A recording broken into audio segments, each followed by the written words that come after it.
करते हैं अपने आप को बनारस पर। बनारस को छोटा भारत भी कहा जाता है, लघु भारत कहा जाता है। और बनारस का प्रतिनिधित्व इस समय हमारे प्रधानमंत्री जी कर रहे हैं। तो बनारस की चर्चा मतलब पूरे हिंदुस्तान की चर्चा हो जाती है, पूरी दुनिया की चर्चा हो जाती है। एक हमारे सामने एक कार्टून है जिसमें अडानी जी एनडीटीवी को जो सो सामने रख करके और ला के परोस रहे हैं कि गुरु, अपने बनारसी भाषा है, गुरु ले आया, इसको काट के खाओगे या चूस के खाओगे। तो ये बताता है कि एनडीटीवी का पूरे पूरे अधिग्रहण का पूरी पूरी प्रोसेसिंग क्या रही है। ये हुआ एनडीटीवी की बात। एक बात और अभी अजीत जी ने कहा था कि एक ट्रेन जो है कानपुर से चली थी दिल्ली के लिए और एक सब्बल से एक आदमी की मृत्यु हो गई थी। उसमें उस आदमी के साथ सफर कर रहे थे। हमने एक दिन अपने सत्ता के व्यक्तित्व में उनका इंटरव्यू लिया था। प्रोफेसर विजयराज मिश्र जी वो साथ सफर कर रहे थे। सरकार की मानवीयता क्या है ये देखना पड़ता है कि 15,000 देख करके निपटाना चाहती है उसको। और विजयनाथ मिश्र जी ने घोषणा किया है कि हम नहीं जानते वो आदमी कौन है, उसका पता हमको नहीं है, लेकिन उन्होंने घोषणा किया है कि उससे उसको जो कोई भी अगर संपर्क सूत्र हो उसके पास पहुंचाया जाए। उसके किसी एक बच्चे को मैं शुरू से लेके अंत तक मैं उसकी शिक्षा की व्यवस्था करना चाहता हूं, अपने व्यक्तिगत तरीके से मैं करना चाहता हूं। तो ऐसे में मैं तो स्वागत करता हूं ऐसे लोगों का कि ऐसे लोग भी हैं हमारे देश में जो सरकार की संवेदनहीनता से अलग हट करके संवेदनशीलता की इस स्थिति तक वहां पहुंचते हैं और फिर वो अपने योगदान के लिए अपने सामने आते हैं। अब उसके बाद फिर हम वहीं आते हैं।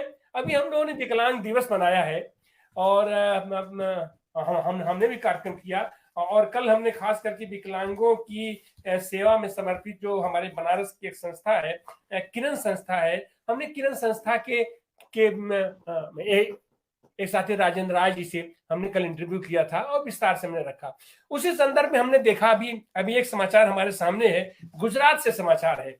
एक आदमी की मंगनी हो जाती है और मंगनी अभी 3 साल पहले हुई थी और मंगनी के ठीक बाद उस लड़की का एक्सीडेंट हो जाता है और उसका वो जो रीढ़ की हड्डी टूट जाती है और विकलांग हो जाती है, दोनों पैर से वो हो जाती है। अभी विकलांग दिवस पर माने उसके दोनों पक्षों के लोग के लोग, वर पक्ष के भी और जो वधु पक्ष के भी लोग इस पर सहमति बनाए थे कि अभी शादी को तोड़ दिया जाए, मंगनी न किया जाए। और उस लड़के ने गोदी में उठा करके उस बच्ची को ले गया और कोर्ट में उससे शादी कर लिया। तो हम आज की तारीख में अपने पूरे समाज की तरफ से ऐसे साथियों को, ऐसे संवेदनशील साथियों को हम मुबारकबाद देना चाहते हैं और हम उनके दीर्घ और स्वस्थ अपने जीवन की कामना करते हैं और उम्मीद करते हैं कि हमारी वो साथी जल्द ही, क्योंकि कल हमारे किरण सेंटर की मतलब जैसे लोग कहे थे कि ये सारी बीमारियां हैं, इन बीमारियों का इलाज है, एक से एक दुस्तर इलाज है और इसका इलाज हो जाता है। तो हम तो यही उम्मीद करते हैं कि अपनी वो बच्ची भी, अपनी वो वधू भी पूर्ण रूप से स्वस्थ होकर के और अपना जीवन यापन कर पाएगी। और उसके साथ एक और चीज है, हमारे बनारस के संदर्भ में पिछले दिनों बहुत चर्चा रहा। हमारे बनारस का जो स्ट्रक्चर है वो एक तरीके से पूरी दुनिया का वो प्रतिनिधित्व करता है हमारा बनारस, और भारत का तो करता ही है। वहां पर तमाम ऐसे मोहल्ले हैं कि आप वहां चले जाएं तो वो पूरा पूरा गुजरात है, हमारा घासी टोला का मोहल्ला है, ये पूरा नेपाल है हमारा जो उसका मोहल्ला है। और तो इस तरीके से तो ऐसे हमारा सोनारपुरा का मोहल्ला है, वहां पर सारे दक्षिण भारतीय, केरल अलग से है, तमिलनाडु अलग से है और जो सो तो इस तरीके से है। तो अभी पिछले दिनों जो चीजें वहां दुर्घटना घटी है, पूरे सप्ताह भर पूरे बनारस का बनारसीपन तो हमारे इस वो क्या कहते हैं कि हमारे इस गुजराती प्रतिनिधि ने पूरा खत्म कर दिया। जो भव्य रूप से इतना दिखाई जाता है कि काशी कॉरिडोर बन गया और बाबा का इतना महान बना, उसके पीछे जो हमारा पुराना बनारस था जिसको पक्का महाल कहा जाता है, वो पक्का महाल पूरा ध्वस्त कर दिया गया। तो एक तरीके से बनारसीपन को पूरा हमला है, बनारसीपन को खत्म कर दिया गया।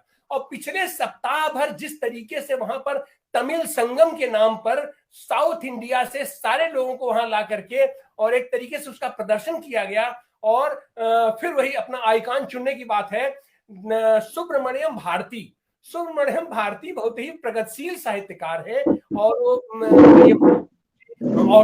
बहुत ही प्रगतिशील साहित्यकार हैं, उनका 10 दिसंबर को होने वाला है, उनके जो जयंती मनाई जाने वाली है। सुब्रमण्यम भारती पीठ की स्थापना ये लोग काशी हिंदू विश्वविद्यालय में कर रहे हैं, और उसको लेकर के पूरे शताब्दी तक पूरे बनारस को इन लोगों ने तमिलमय कर दिया। तो इस चीजों का स्वागत भी होना चाहिए, ठीक है, हमारी जो बहुसंस्कृति है, लेकिन किसी स्थान विशेष के उसके पूरे स्वरूप को, उसके पूरे अंदाज को एकदम खत्म करके, ध्वस्त करके, नष्ट करके आप एक कौन सा आप वहां कल्चर, कारपोरेट कल्चर आप ला रहे हैं। अब जैसे पूरे पक्का महल को आप खत्म कर, पक्का महल मतलब बनारस का प्रतिनिधित्व होता है, बनारसीपन का प्रतिनिधित्व करता है, आप उसको खत्म करके और कारपोरेट कल्चर आप वहां पर आज की तारीख में आप वहां जाकर के देखिए तो बड़ी बड़ी दुकानें उस पर बन रही है चारों तरफ, और उन दुकानों में जो पहली दुकान अलाट की गई वो अलाट की गई नीरा राडिया को। तो इस तरीके से ये जो स्थानीय और